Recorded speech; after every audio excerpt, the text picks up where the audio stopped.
Wis dumugi wahyaning mangsa kala dumawahing podrat pangging Sri Atmaja penganten putri dalah penganten kakung Hamastuti ila ujaring para kina ingkang jinempana ing marta cinandhe ing awiyat saha hanulada edi endahing budaya luhur.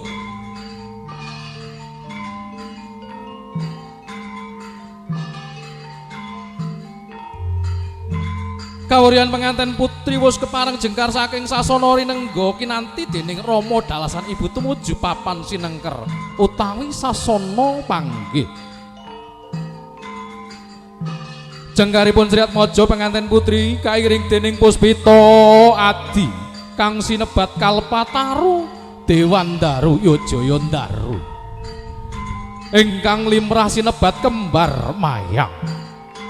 Kembar wis ngarani padha mayang kuwi kembang wis padha tresnane padha anggenipun bale badhe mbangun bale wis mok ana ing madyaning bebrayan agung saya caket Denira Lumaksana tampu ing neta catur netra saya caket so saged sigra bebalangan gantal menika ingkang winastan upacara gondang kasih dalah gondang tutur. Gantal dumados saking suruh ingkang dipun suruh matemu rasa ingkang dipun tali kaliyan benang suci minangka pralambang hambuk bilih penganten sakarana wis ngrakit janji suci badhe nindakaken bebrayan ana ing madyaning bebrayan agung. Suruh matemu rasa lamun to ginigit lamun prabeda nandhakaken hambuk bilih penganten sarembet badhe ngrasanaken ingkang sami wontenipun ing madyaning bebrayan agung.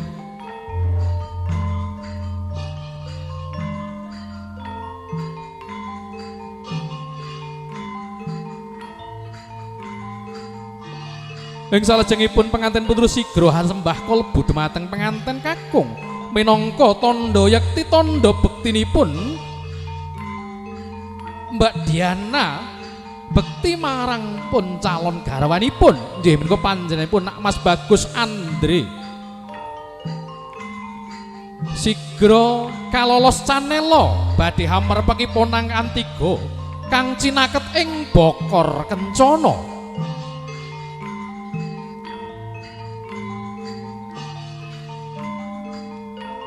Ponang Antiga pinidak pecah sanalika abyor wiji dadi gumelar ing alam padang ndadosaken pecah pikire pecah penggalihe anggonipun badhe hanglampahi bebrayan agung wonten ing madyaning bebrayan agung madeg pribadi kambang gumambang Sekar Triwarna ing salebeting Bokor Kencana nenggih Sekar Mawar Sekar Melati miwah Sekar Kantil.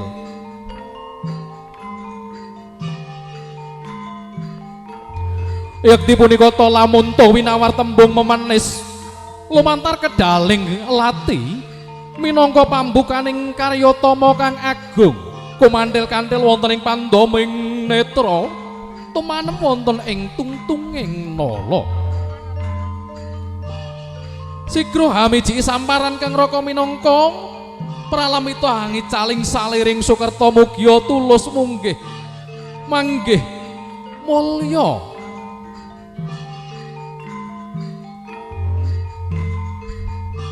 kang garwa kakanthi jumeneng anjawat asta minangka upacara junjung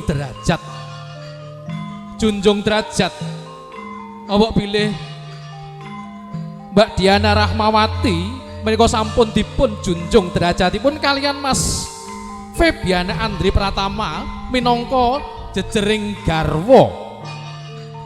garwa sigaraning nyawa lamun pinisah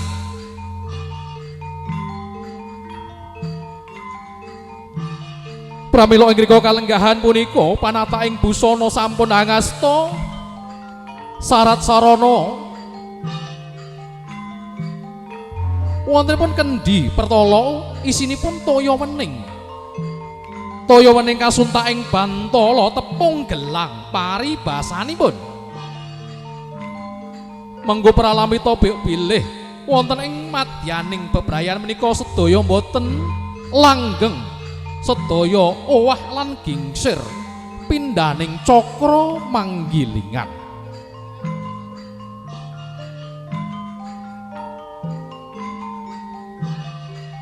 Toya suci minangka gegambaran manah ingkang suci badhe madeg pribadi badhe ngladosi guru selaki rabi.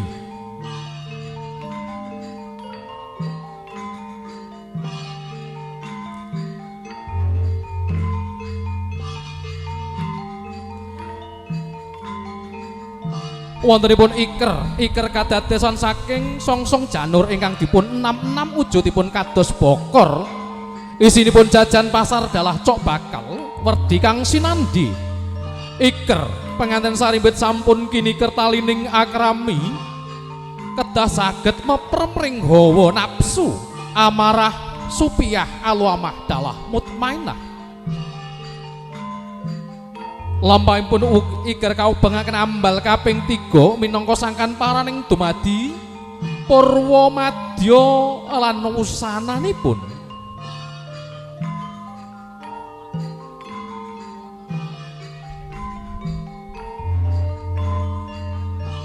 Ing salajengipun penganten sarimbit kasingkepan sindur ingkang awarni rekta miwah sekta. Werdi kang sinandhi iker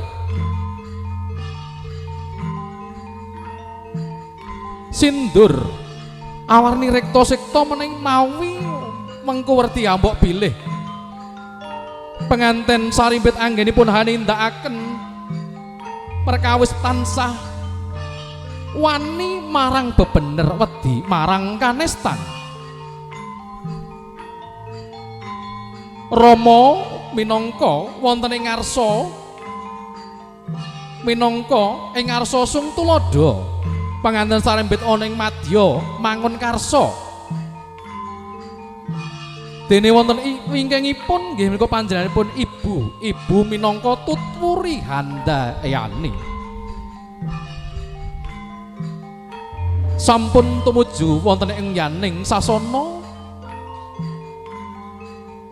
pinajang badhe kalenggahaken wonten ing dampar kencana utawi dampar pinajang hanung hangrantu tata laksitaning adicara candhakipun.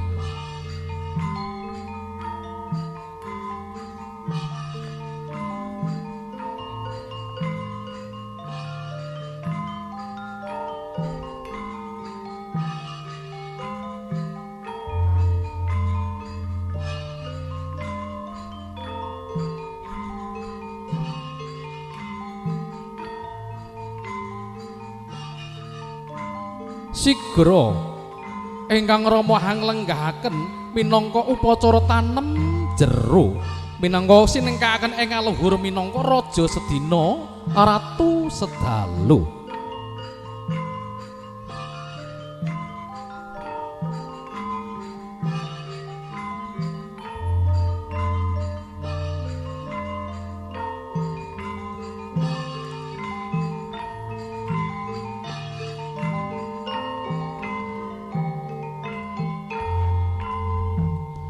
Sigra kalajengaken upacara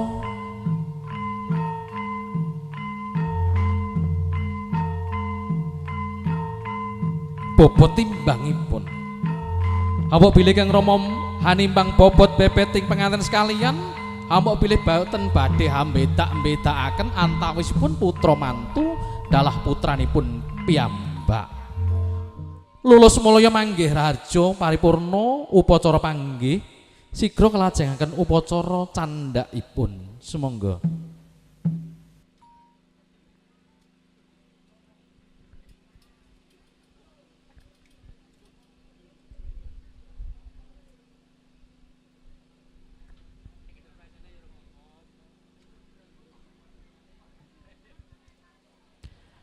Para lenggah kakung Sumarno Putri ingkang dahat kinurmatan paripurna Sri Atmaja penganten kalenggahaken ing sasana rinengga lekasing sedya keparengipun ingkang hamengku gati badhe katindakaken wontenipun upacara kerobongan gembul bujananing penganten saha cecitra inggih pamudhutan gambar ing dening Kang para kapiji pramila saking menika lekasing sedya katur kru saking Vina Make Up sumangga wondene lampahipun upacara kerobongan lamun Cinandra Padhang tumrawang pindaning obor sewu.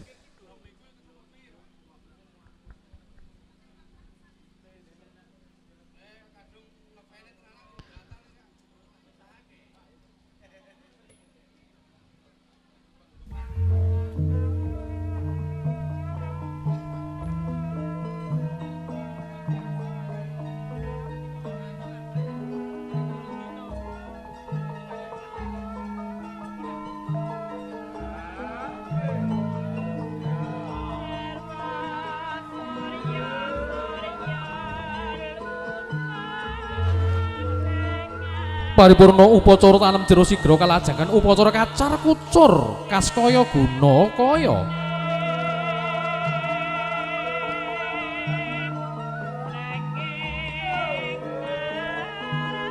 Upacara kacar kucur dhisik wong liya saiki dadi sedulur. Kacang kawak dele kawak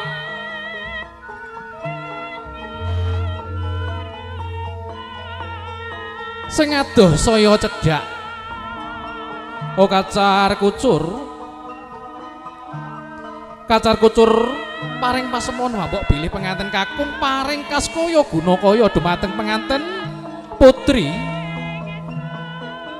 Namun sakedhik amung mbok bilih penganten putri anggenipun hangginakaken kaskaya guna kaya wau kanthi gemi setiti ngati-ati bakal murakapi dumateng tumrapipun keluarga.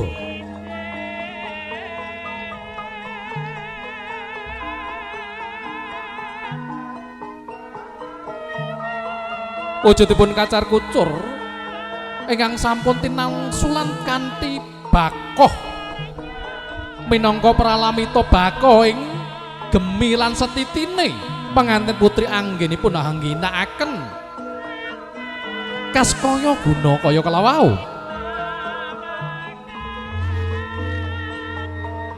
Ing salajengipun badhe kanthi titipaken dumateng ibunipun penganten putri.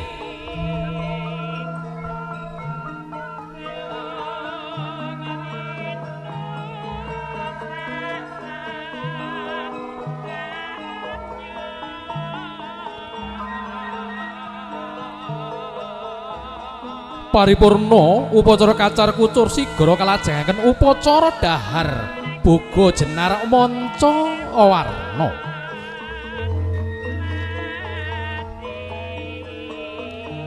Boga sega manca warna wis ngarani pinayungan songsong janur kuning minangka pepetakaning pangayoman mengku pralampita bilih rejeki minangka pikolahanipun makarti menika dede rejeki ingkang singkelar saking paugeranipun agami.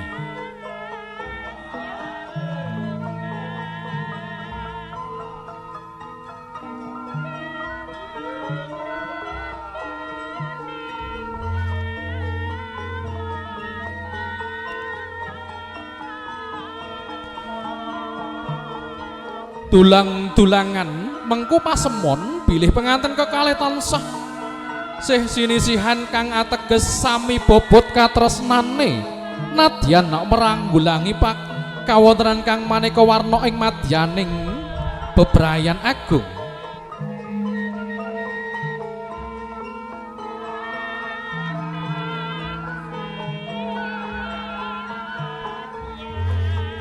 Boga jenar manca warna wontenipun jangkep wonten lawuhipun menika wontenipun rasa pedes, rasa asin, rasa sedhep. Lah menika mengko werdi mbok pilih wonten ing madyaning bebrayan menika badhe meranggulangi perkawis ingkang manis, ingkang sepet.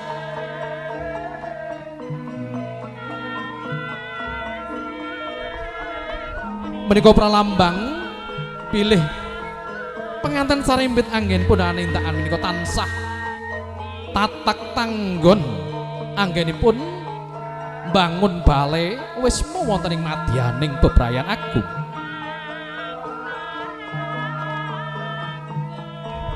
Paripurna dahar boga jenar manca warna penganten kekalih kaparingan unjukan toya wening.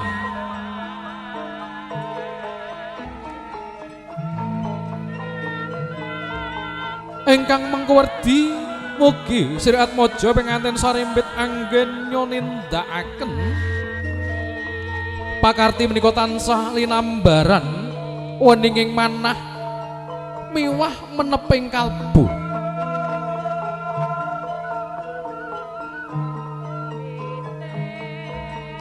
Ing pangajab tinemu mugia tansah jumbuh kang ginayuh sembodo kang sinedya rahayu kang tinuju basuki kang kaesti bejo kang sarwa jinangka ingkang badhe tinemu namung hayu hayom miwah tentrem.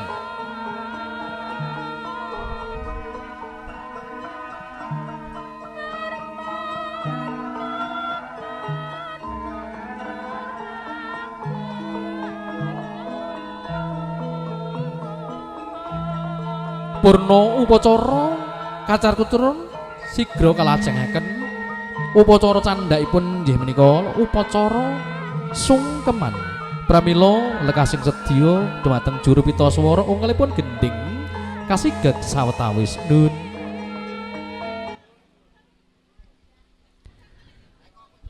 Upacara kacar kucur sampun purna sigra kalajengaken inggih menika wontenipun upacara sungkem pramila penganten sarimbit sampun sinekakaken ing aluhur minangka raja sedina ratu sedalu namung awak piwilih mekaten tansah enget ingkang hangukir Jawa lan araganipun inggih menika panjenenganipun Rama dalasan ibu.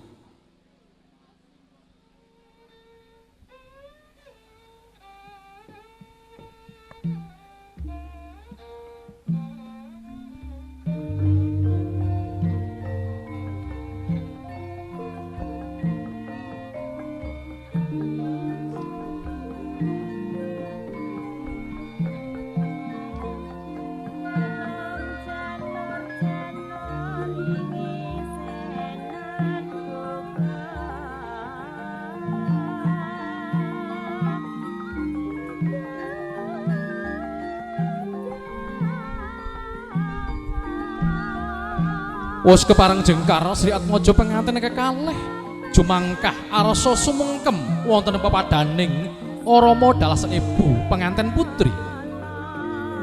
Kanjeng Rama dalah Kanjeng Ibu kula nyuwun tambahing berkah pangestu Kanjeng Rama. Iya ya ngger putraku sak kloron, ngger putraku Andre Pratama. Hati-hati yonggir anggenmu momong putraku yaiku Nimas Rara Diana Rahmawati. Kowe kudu sabar yonggin anggonmu ngemong marang garwamu. Injih Kanjeng Rama dalah Kanjeng Ibu kula nyuwun tambahing berkah pangestu mugi-mugi anggen kula lelomban ing madyaning bebrayan agung dados keluarga ingkang sakinah mawaddah lan warohmah amin. Iya yongger kang bapa dalah ibu paring pangestu muga-muga anggonmu lelomban ing madyaning bebrayan agung tansah ayem tentrem dados kaken-kaken lan ninen-ninen yonggir.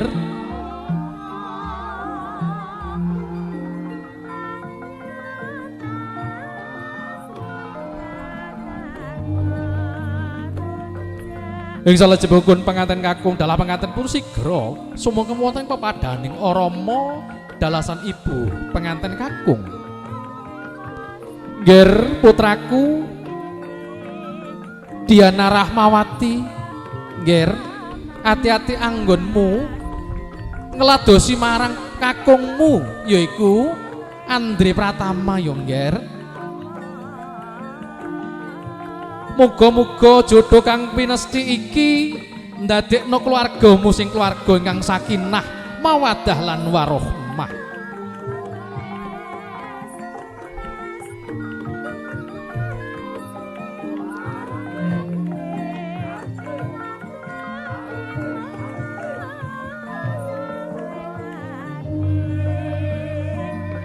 Wis sak jeneng sira sak kalore semangka ana ing madyaning bebrayan agung. Bangun bale wisma yo Nger, aja padha lali. Sepisan maneh aja padha lali. Tansah kanthi asesanti Nger, duga-duga digawa, ngati-ngati aja kongsi keri. Waton jeneng sira sak karone tekun kanthi hateteken Nger, bakal ketekan dadi sediamu lan panjang kamu. Anakku bocah ayu lan kowe bocah bagus. Jroning penggalih hamung-haminto wonten ngarsaning Gusti ingkang Maha Wikan, mugi anggonmu gesang bebrayan tansah antut runtut donya nganti tumekaning delahan. Injih Kanjeng Ibu dalah Kanjeng Rama ngestaken dawuh. Paripurna anggenipun angaras padha meratisaken wonten ing sasana rinengga badhe kapundhut gambaripun utawi foto keluarga.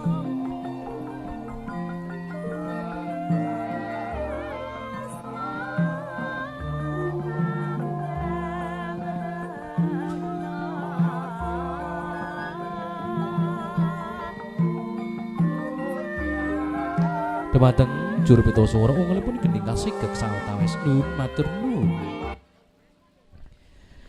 Nggih dumateng para lenggah kakung miwah putri ingkang satuhu dahat kinurmatan upacara panggih sampun paripurna.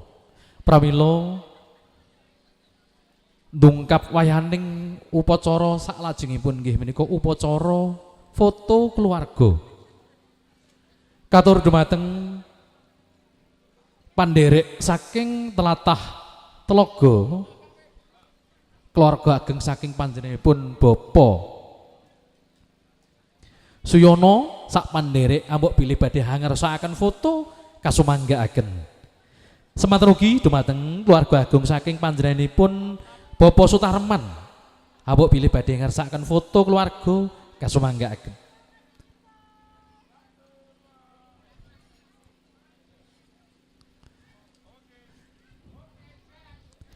Dumateng kadang kula campur sari Rizky Nada. Nah menika wancinipun foto sesarengan. Lah semonggo kadang kula niki teng pundi niki Mas? Nggih, semonggo paring lelipur dumateng para tamu ingkang sampun sami rawuh wonten ing papan menika. Semonggo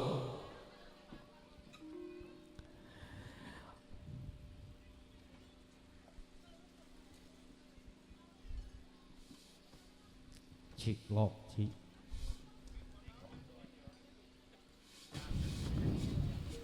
anu niki matur sembah nuwun teman-teman jenengan sedaya meskipun keluarga pisan nggih menika sakit apa Telaga Ratu Blatung matur sembah nuwun.